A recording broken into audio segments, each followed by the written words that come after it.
Hey there, friends. Welcome to Bronze Medal Moms. We aren't going for gold, we're going for bronze on the daily. I'm Amy. And I'm Amanda, and we are here to remind you that you don't have to be perfect to show up, survive, and even thrive in motherhood.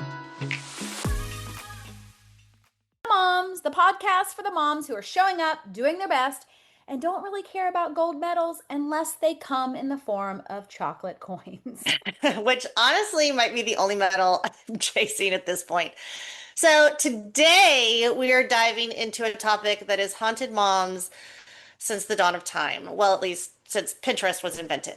Mom guilt. Oh my goodness. Yes, we're going to talk about what it is, why we have it, and why we need to let it go. So, moms, grab your coffee or your cold coffee that you've already reheated 3 times and let's get into it. All right, so what is mom guilt? So you know that feeling, you know that sinking feeling when you get it. You ordered pizza for dinner instead of making a balanced Pinterest-worthy meal. You missed a class party because you were stuck at a work meeting. You snap at your kids because you were running on 3 hours of sleep. Like, you know that feeling, that horrible, horrible, I'm failing feeling. Yes, that's mom guilt. And it's that voice in your head that is whispering, or let's be real, sometimes like yelling at you in your head, right? Like, you're not doing enough. Other moms are doing it better. Your kids are going to need therapy because of something. But don't you always say that? Sometimes you're like, that's what you're going to mention in your therapy I later on. know. Yeah, I I do. mean, it's the emotional equivalent of carrying around like a 50-pound diaper bag long after your kids are potty trained. It's heavy, it's unnecessary, and it's filled with crap you really don't need.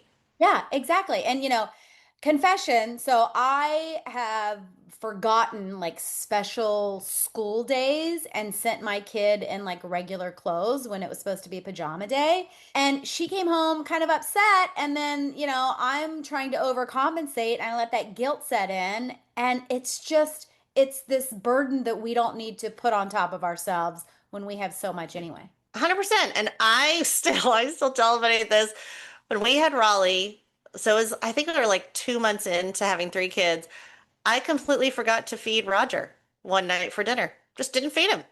And I flat out forgot, and I've been atoning for it ever since because I remember the sound of his voice when I was like, "Are you ready for bed?" And he was like, "You didn't feed me yet."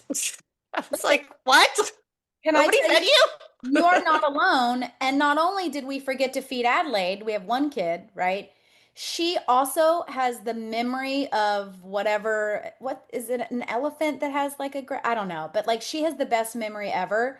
Yeah, elephants. Elephants are supposed to have good Elephant. memories. Okay, we have learned to never doubt our child, but the one memory, of course, she always likes to bring up is like, "Hey, mom, remember that time you didn't feed me dinner?" I was like, "Yeah, thanks Yeah, for yeah, I remembering." do. Like core memory implanted for her. Like, still, I feel really, really bad about it. Thanks for Right, bringing that right. up again. Thanks for bringing it up again. So here's one from our listener, Rachel. She said, "I once sent my kid to school with no shoes. She thought he had him in his backpack, but spoiler alert, he did not." So Rachel, we salute you. We get it. We've had some of those show up at school with no shoes. It's Yeah, amazing. yeah. Well, especially for people who like if the school is not around the corner or parents have to, kids go to school, parents go to work, you can't just run back and bring them their shoes they forgot. Mm-mm. No, my one of my girlfriends, she's a sorority sister. She is one of my favorite people, and she told me that her kids all go to private school, but it's far away. So she has them sleep in their uniforms and has the shoes ready in the car. And that's the only way they don't forget something. Brilliant. It's brilliant. So let's get into though, like, why do we have the mom guilt? And I think the number one reason may be kind of unrealistic expectations. Sure. We live in this day and age where social media has turned motherhood into like a silent competitive sport. Like Hmm. we may not realize we're competing, we may not think we're competing, but we scroll past these moms with spotless houses, color coordinated outfits, toddlers eating kale chips for a snack, right? And we think, oh, I suck. Like I'm totally failing at this mom thing. Which I don't feel like this is a huge spoiler alert, but those photos are all staged. And there's probably goldfish crackers grounded in the carpet just outside of the frame. And do you ever notice that they're always filming that one part of the house? Like, what does the rest of that destruction zone look like? I can Right. clean up one corner of my house too. Right, Watch like that happen. one clean corner. And it's funny you said that. So years ago, Adelaide was baby. So like 2013, I may have even done it before she was born. I don't know if you remember, but around November, everyone started doing these things I'm thankful for posts in November. And Okay. it was always the same. And every day they would do something they're thankful for, but it was always the same. Everyone's thankful for their kids, their parents, their spouse, blah blah blah. And it was so boring. So I started doing real life November and I showed people what my real life was like. I showed them the laundry. I showed them the bathroom counter that was covered in coffee cups. I showed them Adelaide throwing a fit. Like I showed them the real life. I And then, love it. yes, the next November, I had people begging me to do it again. Like every so I'm like, oh, maybe I need to bring that back because that was even before Instagram. And now, these unrealistic expectations. So maybe I'll bring that back again so people can That see. would be fun to do. Maybe we'll do that on our Bronze Medal Mom Instagram. That'd be fun. Like our Well, realistic. that would be so fun. Okay, so I feel like one of those things too with the way that all the people different houses look and the different clothes and like I just think about the time it takes someone to organize all that. Like Oh, that has to be your full-time job to put your kids in matching clothes like that. oh yeah. And listen, and again, we love our gold medal moms, and if that's your jam, that's awesome. But I also We're watching. We're watching you if you we're watching. And I also think though, yes, so okay, so the perfection paralysis. What I was going to say is those moms who do have the perfect photos and the perfect matching kids, there's got to be something else in the background that we're not seeing, right? Like they can't get into the spare bedroom because it's full of laundry or their dog ate the remote. I mean, there's got to be something. But when there we has to be something. there has to be something. But when we see that perfect photo, we think everything else is just as color coordinated and perfection too, right?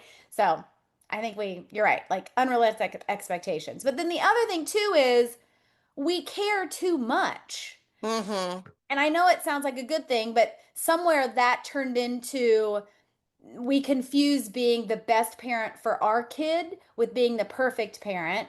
And we've talked about this just being humans. Like perfection is a trap. It actually doesn't exist.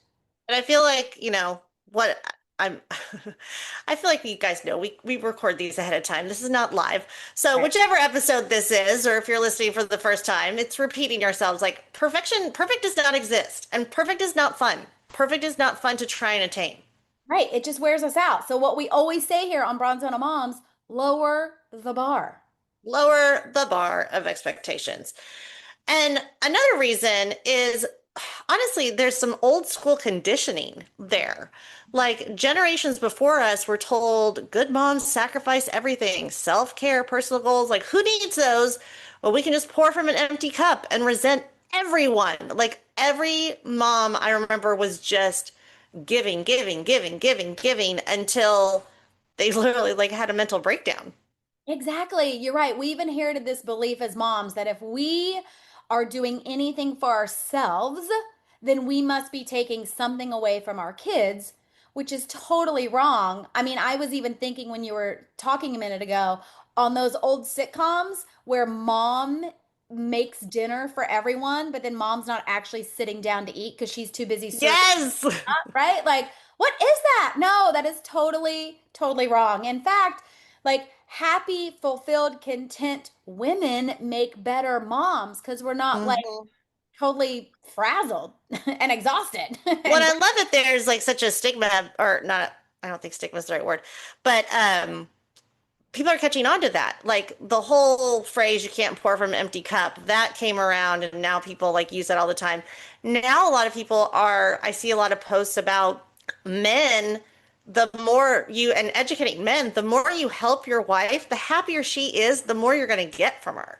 oh yeah. I mean, doesn't that go for everything too? I remember even telling like a corporation, a company that a friend worked for, they're like awful to their people. And I'm like, don't they realize if they treated you guys better, you'd actually work longer and harder for them? Yeah, because you'd Right. like it. Right. Exactly. Well, and I've got a confession. So this one, oh, this is gonna stick with me. So my mom was not perfect, but she was the mom who volunteered for everything. Like she was the Girl Scout leader, the PTA leader, the yearbook designer. Like she did everything. And she also worked full time. So I don't know how she did that. But so I honestly try to do the same because it makes me happy to do those things. I like to volunteer for those things. But I remember when I was, excuse me, when I was pregnant with Raleigh, I was so sick. Like I lost, just to give you an idea, I lost 13 pounds when I was pregnant with Raleigh, and I was not overweight to start with Raleigh, but I just threw up. I didn't eat for 9 months. It was awful. I had no energy. I was barely functioning to even survive. So one day, Rue had this little like Girl Scout trip to a farm, and I was like, "Oh, of course I'll go." And I was like, "I can't go. I can't go." And I dropped her off, and there were other parents there. It wasn't like I dropped her off randomly, but I dropped her off with all her friends. She was like, "I just want you to stay," and I was like, I can't. I'm gonna throw up right now. And I bawled the whole way Aw. home, calling my sister that I was like, I'm failing at this. What am I doing? I feel awful. I should be like, mom would have been there. And it was this awful, awful thing. And guess what? When I picked her up, she was fine. She had a fantastic day, Yeah. all without me. So it was all like she did want me there, but it was just all me beating myself up for thinking that I was completely failing at Well, this. and I do like what you said though that you show up to those things because that actually makes you happy. I think it's important for us as moms to realize like what do we like to do? What do we enjoy? And what are we doing just because we think Miss Jones next door is doing it for her kids, right? Like Exactly. I mean, I more than once have skipped a school event or sent my husband because I just didn't have the social energy to do the small talk. And I used Mm. to feel really guilty about it, but then I was like, you know what? No, I'm not going to feel guilty about it anymore. So we have this awesome listener that she shared this with us, Jessica. She says, my kid's science fair project was 100% my kid's work. I didn't even pretend to help. I felt guilty not helping perfect it until he won. So Jessica, you just earned yourself a bronze medal, mom. Good job, girl. I love it. And can we have more parents like Jessica who do not do their kids' projects for them? Because listen, Yes, we see those. you We can tell. We know little Johnny didn't cut out perfectly shaped letters in Times New Roman font on his board. Like, come on. I remember Rue's first, I don't know if it was a science fair, but it was the first project like she had to do on construction or on a big poster board. Yeah. And I was like, all right, I'm just gonna let her do it. Like, go to town, girl. And I remember saying the phrase like, yeah, you should definitely use map colors to write on poster board. That's gonna show up. That's a great idea. And I'm cringing inside like the visual designer in me is like, you can't see that and it's not balanced on the right page, but I was like, nope, looks great. It looks great. And she did great. She got 100 or a day or whatever she got, but it was great. Love it. I love it.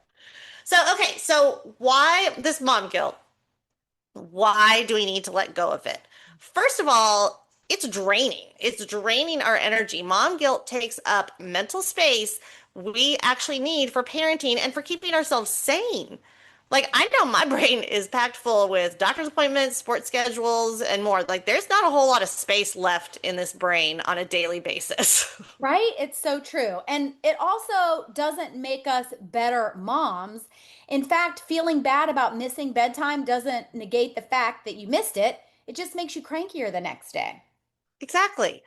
And we've even talked about this before with our network marketing businesses that, you want to hop on a team call at night and you might miss bath time. But Yeah. it's okay because you're there for bedtime. Or you might miss bedtime, but it's okay because you did bath time. Like you got to have the balance there. Yeah. And and I think third, it's teaching our kids the wrong lesson. Mhm. If they see us constantly beating ourselves up, thinking they'll think that mistakes aren't okay. Mhm. They'll think that it's not okay to mess up every now and again. We don't want them to have to feel like they have to be perfect. Like Right. when I'm gone, I'm totally fine with my kids saying, my mom wasn't perfect, but dang, we had so much fun. It It's was true. great. And the other thing I think it does, I had another mom tell me this not too long ago that she puts so much pressure on herself to have like the perfect sit down meal. And then her kids don't even like it, or the kids don't want to sit down, or they're busy. And she sets herself up for failure because she's like, then I look at my kids and I'm like, well, whatever, you guys didn't even appreciate it. You're like little brats. Like I spent all this time and effort when really they didn't want mom to spend all that time and effort on that, right? Like, so she almost resents them when really Mm-hmm. her putting all that pressure on her anyway. And like we said, like we don't need more perfectionists in therapy. So like really letting go of those unrealistic expectations, because then you could even project that onto your family and then you're cranky and you're mad at all of them. You're like, well, you don't appreciate me. I do all of this. When really, how much are you putting on yourself, right? Mm-hmm. Um, and That's a really good point. We had Chris and I had a therapist say that to us once that I forget who said it, like, I do so much. And the therapist was like, everyone always thinks they do more. They do the most. right, Everyone thinks they do the most, but you don't see what the other person does all the yeah, time. But it's right of like, who are you doing that for? Are you upset because you had to do the dishes or mow the grass? Like, well, that just kind of had to get done. But, or did you like spend an hour making everything so perfect and set up for dinner when like, pizza would have been fine? exactly. Right. Well, and one thing that being an entrepreneur did teach me really well that I'd never even thought about when I was in an office, but this could apply to any person out there, whether you're a parent or not. I like to have what I call stakeholder meetings, and my stakeholders Mm, are my husband and my kiddo. And I did this a lot when I was building my business because I was working, we like you said, we had a lot of stuff in the evenings and when you're an entrepreneur, especially like you're working a lot of hours in the beginning to set right. yourself up, right? But I would have those check-ins and I would say like, okay, what are non-negotiables? What do you 100% need mom here for? Okay? And the answers might surprise you. Like when you think your kiddo needs you for bath time, maybe not. Maybe they're like, "No, but I really want you to come tuck me in." So that's a non-negotiable. And like for us in this past season, this past year, the non-negotiable was my daughter wanted me to wake her up in the morning. Like that's when I want mom. Hmm. So then I would do my walk while she was still asleep. Steve would start getting ready while I woke her up, right? So, like, having those conversations with them will help you let go of some of that mom guilt where maybe you're driving yourself to exhaustion or driving yourself crazy or holding on to all this guilt of things you're trying to do when their perception, that's not really important to them anyway. Well, and also think about what that just did is you're getting their feedback of saying, "Hey mom, this is really important to me." It's almost like you're learning their love languages Yes. because then when it's done, they're like, "Wow, mom kept her promise. I told her this was important to me Yep. and she did it." Yep. And it teaches them, like advocate for yourself. If there's something you need, like maybe it's going to teach them we might not be sitting down having, our little Yeah. family meeting. But if there's something you need, you got to tell me. Yes. I don't Yeah. just know. And you'd be surprised too, like they don't necessarily need all of the beautiful Pinterest worthy things, right? They just Right. it's so I think that's a great thing to do is we call them stakeholder meetings. Adelaide changed it to like family meetings as she got older, but I think it's like a good check-in. So that will help too on why, like to let, or maybe even how to start letting go. Maybe I jumped. Yeah, how to start letting it go. Yeah. But so full confession, and this is one thing that I have done, I will hide in my car 20 minutes after getting home because I needed quiet before walking in the door. And I felt so guilty until I realized it actually made me better walking in the door. Yeah, that's such a smart thing. Um, and I will say too, I've even met women who, when we go on like business trips, they stay one extra day. So they have that like downtime in between the go, go, go business trip and then going right back into mom time. So it's kind of the same thing. So I think that's really smart. Yeah, I love that. But sometimes my quiet time is like hiding in the Walmart parking lot, like scrolling Instagram. Zero regrets. Zero regrets though. Well, Whatever actually, calms you down. Well, actually, the other night, my two friends and I went out for have a little drink for someone's birthday, and we're all neighbors. So I drove the one girl, and when we came back, we literally stayed in her car in the driveway for like 30 minutes just chatting. I was like, See, that's so nice. yeah, yeah, it was so nice. So here's one that made me laugh out loud from our listener Megan. She said she told her kid's teacher she had a family emergency when she really just didn't want to chaperone the zoo field trip. Her emergency- She said her emergency was self-preservation. And we I get love it. that she just said, like, that's perfect. Family emergency. You didn't say someone died. That's not going to give you bad karma. That's the Your thing. Like, emergency was self-preservation. It's exactly. like, I'm glad you brought that up because I'm always afraid to say anything because of karma. But you're right. Like, family emergency doesn't say anyone was at the hospital or anyone died. your family emergency could be like, I'm about to lose my mind.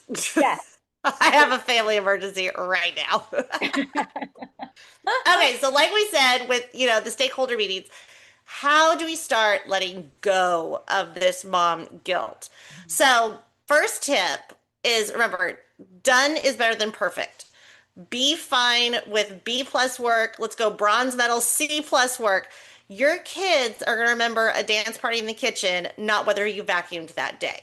Like I brought this up in another episode that we had, is that I'm loving these special moments at night when the kids are all wired right before they go to bed, but they're all chasing each other around the house. We're dancing, we're singing. My husband and I are both crying because we're laughing so hard.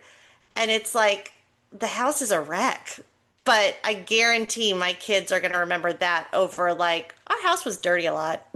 Yeah, exactly. Exactly. And tip number two, flip the script. So when that hits, like whatever it is, ask yourself, would I judge another mom for this? And Mm. usually the answer is no. If it if it is yes, then maybe we have something else to talk about judging other moms, which we do not do here on Bronze Medal Moms. But honestly, most of the time you think no, like I would not judge another mom for missing a field trip or something. Like I get And it. you know what? I would add to that. I would add to it, think about if your kid was the parent, Oh, like when you're a grandparent and your kid is telling you, whether it's a boy or girl, yeah, saying, "Oh, mom, I feel so guilty because I missed this." Would you judge your kid? right, Heaven no. right. No, you would be like, "What are you thinking? You're doing a great job." Blah, blah, blah, blah.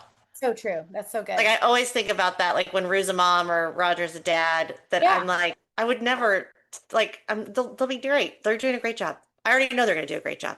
yeah. All right, tip three. So look at the big picture.